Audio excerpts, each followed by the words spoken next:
Now, the rehearsals are where it all happens. The performance is great, we enjoy those, but if we didn't rehearse, we couldn't give a performance. Now, can we just please absolutely confirm something? And that is that number 24 is the same speed as number 23. I want to, David needs to listen, but it's going to be sort of, oh, it's slower, isn't it? I know some people have a page turn, which is confusing, but it's the same speed. So we had a few friskies last night. Can we do number 23? Of course, will you stand?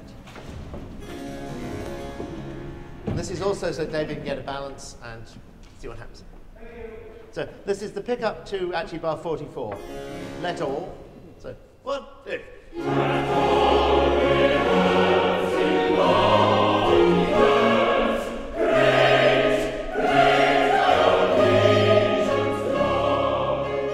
This is where you try out ideas, and you don't impose ideas, at least that's the theory. You don't say, it will be like this, because the musicians have ideas too, and one of the things that's great, and this music is flexible enough to be able to do it, is to have a give and take with the musicians.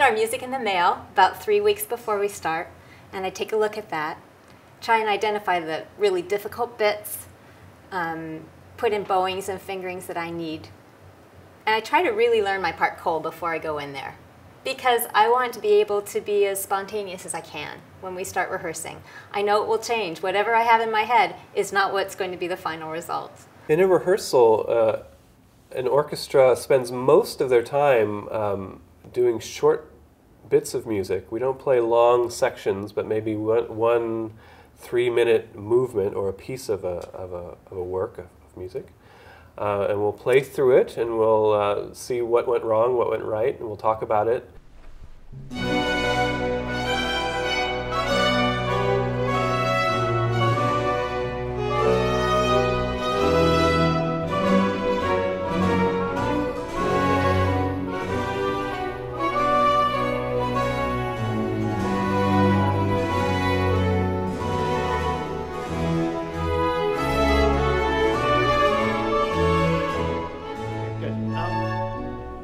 Bar 5, the first 2 notes can be shorter in here. And similarly, 9. Sort of. Oh, what was that?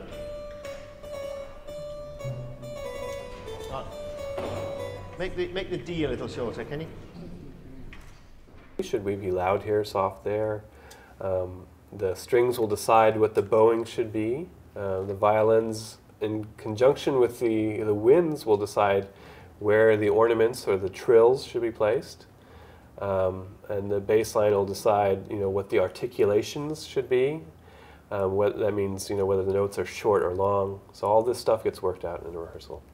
It's all of these individuals coming together with a common purpose to do something together with a really dynamic leader. Bar 16 on. Can you bring that out a lot? It's too juicy. It's such a lovely chord. Just give us a bit more middle to that, will you? Let's do 14. Just for the second time. 14. So 3, 4.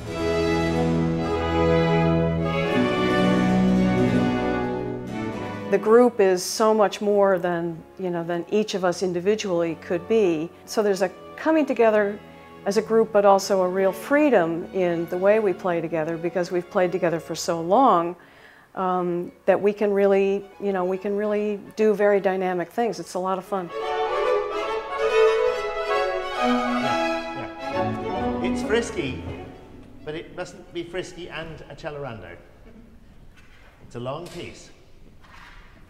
Playing Baroque music, we get a certain amount of freedom that one usually doesn't in a symphony orchestra, especially if you have anything important to play, if you're playing the solo. You're expected to elaborate and improvise a little bit. Some more instruments.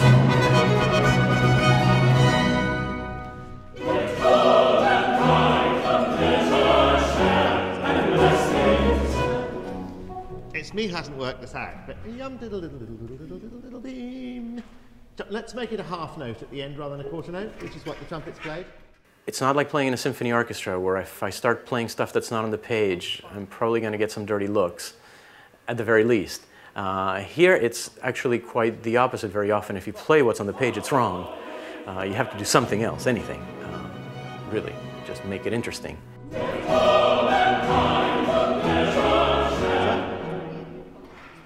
Yeah. Dum diddle diddle diddle diddle diddle diddle dum and bum bum. That's. We don't need to do that again. It's safer. Good. This is all fine. We have to know, in as far as we can, as much information as we can about the composer, the music, and how it might have been performed. And then we use that knowledge, not slavishly, but then to create a performance to put across what we think the composer's ideas might be. Nick, for one thing, he is so animated and he has such wild things to say about the music as we're working it out, the details of a phrase, and he can be really funny and really deep. And one of the fun things is just to hear what he has to say about it and then to try to put that into sound.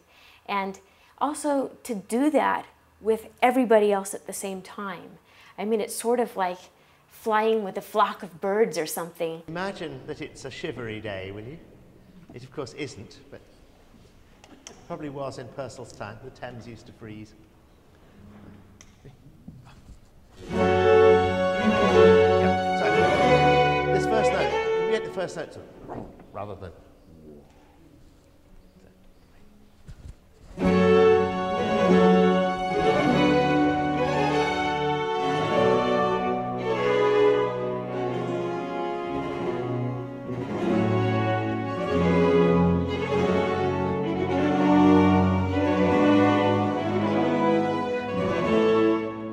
In the 18th century, there wasn't a conductor, because usually what happened is the composer had written the piece the week before, and he was there, and it was the composer who said, I want it to go like this, I want it to be...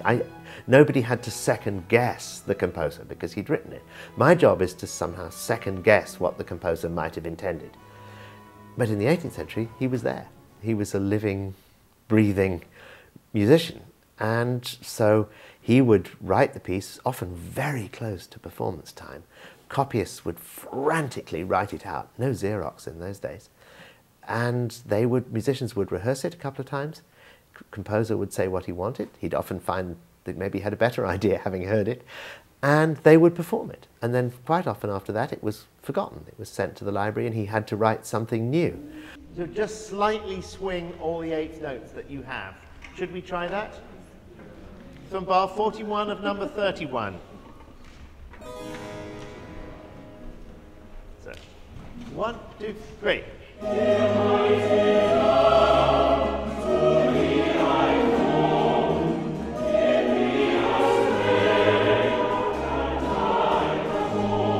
That's about the only time they occur, but just swing the 8th notes. You'll hear them do it for hours beforehand. I think that's all we have time for right now, so it's time for to turn from ugly ducklings into swans.